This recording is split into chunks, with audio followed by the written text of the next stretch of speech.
বিসমিল্লাহির রহমানির রহিম। জুম্মার দিনের বিশেষ আমল।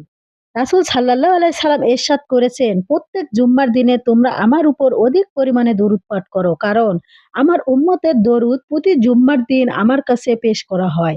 আর তাদের মধ্যে যে বেশি আমার উপর সবচেয়ে বেশি দরুদ পাঠ করে সে অন্যদের তুলনায় আমার বেশি নিকটবর্তী থাকে। আল্লাহুম্মা সাল্লি আলা মুহাম্মদ ওয়া আলা আলি মুহাম্মদ কামা সাল্লাইতা আলা ইব্রাহিমা ওয়া আলা আলি ইব্রাহিমা ইন্নাকা হামিদুম মাজিদ।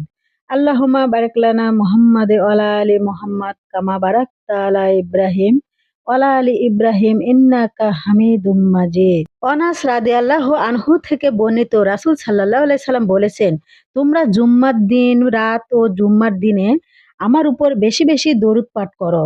যে ব্যক্তি আমার উপর একবার দরুদ পাঠ করে আল্লাহ তাআলা তার উপর ১০ বার রহমত নাজিল করে। সুবহানাল্লাহ, আলহামদুলিল্লাহ। শুক্রবার আমাদের ঈদের দিন। শুক্রবার আমাদের কিয়ামত ঘটিত হবে। শুক্রবারের দিন থেকে শুরু, আবার শুক্রবারের দিন থেকেই শেষ। তাই তো আমরা শুক্রবারের দিনটা নষ্ট না করে বেশি বেশি গরিব দুঃখীদেরকে দান খয়রাত করব, নামাজ পড়ব, বেশি বেশি দরুদ পাঠ করব, নবীকে খুশি করব, আল্লাহকে খুশি করব। আমাদের আল্লাহর কাছে যা মনের মনস্কামনা সবকিছু চাইবো, আল্লাহ নিশ্চয়ই আমাদের আশা পূরণ করবে।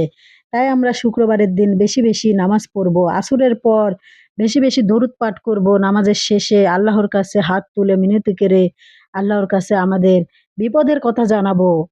কে বলতে পারে সামনে শুক্রবার হয়তো আপনি এই পৃথিবীতে নাও থাকতে পারেন। তাই আমরা শুক্রবার কোনোভাবে নষ্ট করব না।